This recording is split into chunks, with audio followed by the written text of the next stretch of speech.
Start. இயேசு கிறிஸ்துடைய இனிய நாமத்தில் உங்கள் ஒவ்வொருவரையும் ஆசீர்வதிக்கிறேன்.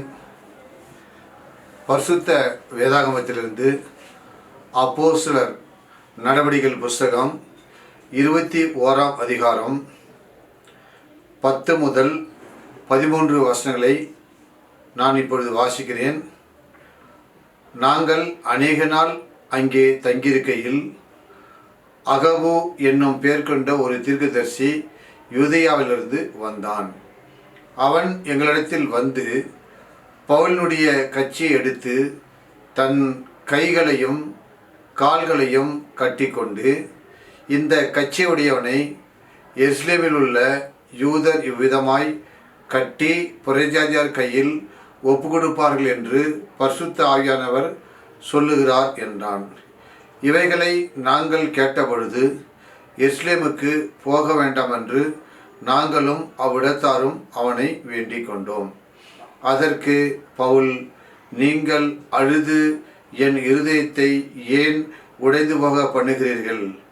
எருசலேமில் நான் கர்த்தராகிய இயேசுவின் நாமத்திற்காக கட்டப்படுவதற்கு மாத்திரமல்ல, மரிப்பதற்கும் ஆயத்தமாயிருக்கிறேன் என்றான்.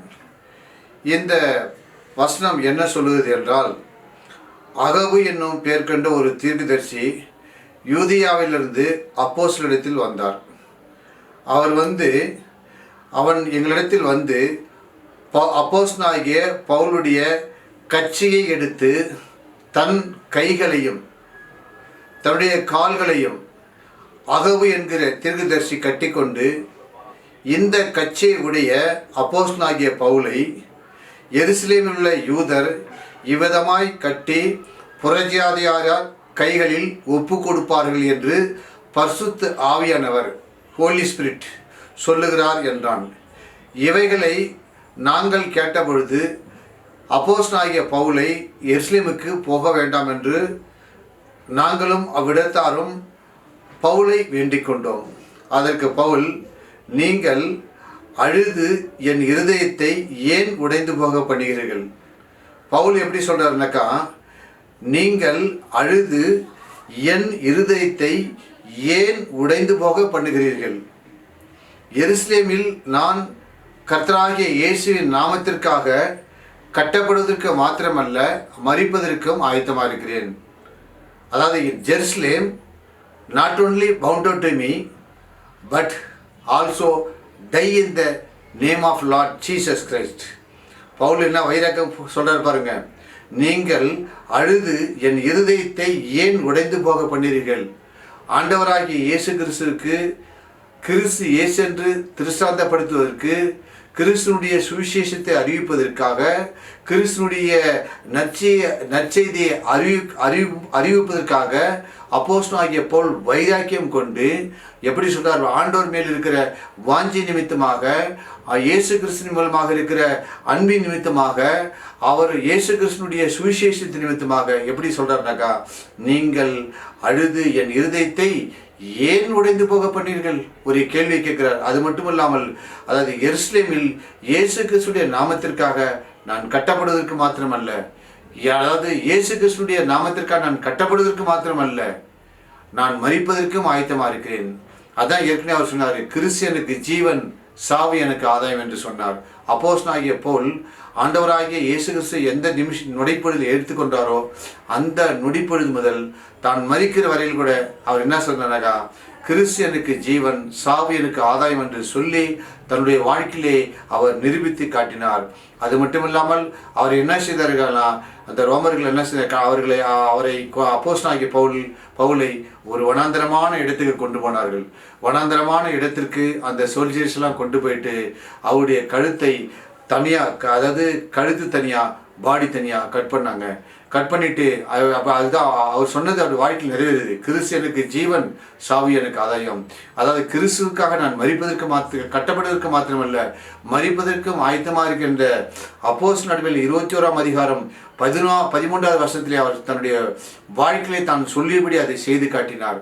அந்த தன்னுடைய கிறிஸ்தனுக்கு ஜீவன் சாவியனுக்கு ஆதாயம் என்று சொல்லி அவருடைய கட்டப்படுவதற்கு மாத்திரமல்ல மரிப்பதற்கும் ஆயத்தமாக இருக்கிறார் என்று சொல்லி தன்னுடைய கடைசி ஜீவனை ஆண்டவராக இயேசு கிறிஸ்துக்காக விட்டார். அப்போஸ்தலனாகிய பவுல் இயேசு கிறிஸ்துவுக்காக தன்னுடைய ஆண்டவராக இயேசு கிறிஸ்துடைய அடிச்சுகளை பின்பற்றி தன்னுடைய ஜீவனையே கொடுத்து இரத்த சாட்சியாய் மரித்தார். இப்படிப்பட்ட அப்போஸ்தலனாகிய பவுலை இந்த கடைசி நாட்களிலே இந்த வசனத்தை கேட்டுக்கொள்கிற ஒவ்வொருவரும் இந்த கடைசி நாட்களில் என்ன செய்ய வேண்டும் என்றால் அப்போஸ்தலனாகிய பவுலை போல என்ன செய்யணும்? கர்த்தருடைய நாமத்திற்காக, அவருடைய சுவிசேஷத்திற்காக, அவர் நற்செய்தியை அறிவிக்கிறதுக்காக நம்ம என்ன செய்யணும்? வைராக்கப்பட்டிருக்கணும். இப்பொழுது கூட இந்த நாட்களிலே அமெரிக்காவில் ட்ரம்ப் வந்து ஜெயிச்சிருக்கார். அவர் நற்செய்தி அவர் சொல்லியிருக்கிறார். ஒவ்வொரு வீட்லேயும் ஹோலி பைபிள் பரிசுத்த வேதாகமம் இருக்க வேண்டும் என்று சொல்லியிருக்கிறார். அவர் இயேசு கிறிஸ்துவின் நாமத்திலே அவரையும் பாராட்டுகிறேன், அவரையும் வாழ்த்துகிறேன். ஒவ்வொரு வீட்டுக்கும் கண்டிப்பாக என்ன செய்யணும்? கம்பல்சரி ஒரு 1 ஃபேமிலி ஃபார் 1 ஹோலி பைபிள். ஒவ்வொரு வீட்டுக்கு என்ன செய்யணும்? ஒரு பரிசுத்தமாக வேதாகம் இருக்க வேண்டும். அப்போஸ்தலனாகிய பவுலை போல நம்ம என்ன செய்யணும்? வைராக்கியம் கொள்ள வேண்டும். அநேக ஜனங்கள் இயேசு கிறிஸ்து ஏற்றுக்கொண்டு மனம் திரும்பி ரட்சிக்கப்பட்டு பரலோக ராஜ்யத்தை கடந்து வர வேண்டும் என்றுதான் அப்போஸ்தலனாகிய பவுலுடைய வாஞ்சை விருப்பம்.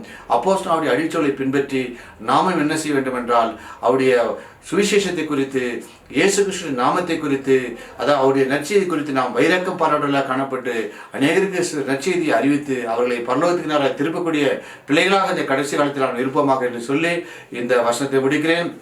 இப்பொழுது நாம் கண்களை மூடி ஜெபம் பண்ணலாம்.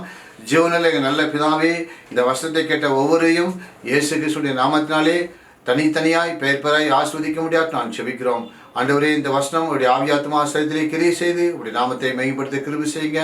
அப்போஸ்தலனாகிய பவுலை போல ஆண்டவரே, நான் கர்த்தராய் இயேசு கிறிஸ்துவுக்காக கட்டப்படுவதற்கு மாத்திரமல்ல மரிப்பதற்கும் ஆயத்தமாக இருக்கிறேன் என்று சொன்ன பிரகாரம் தன்னுடைய வாழ்க்கையிலே பொறுப்பண்ணி காட்டின பிரகாரம், கிறிஸ்து எனக்கு ஜீவன் சாவி எனக்கு ஆதாயம் என்று தன்னுடைய வாழ்க்கையிலே பொறுப்பண்ணி காட்டின பிரகாரம் ஆண்டவராய் இயேசு கிறிஸ்துவை அப்போஸ்தலனாகிய பவுலை நாங்கள் பின்பற்றி அவருடைய அடிச்சுவலை பின்பற்றி அதன்படி நாங்களும் நடக்க அதனுடைய நாமத்தை மையப்படுத்தி கிருபை செய்யுங்க.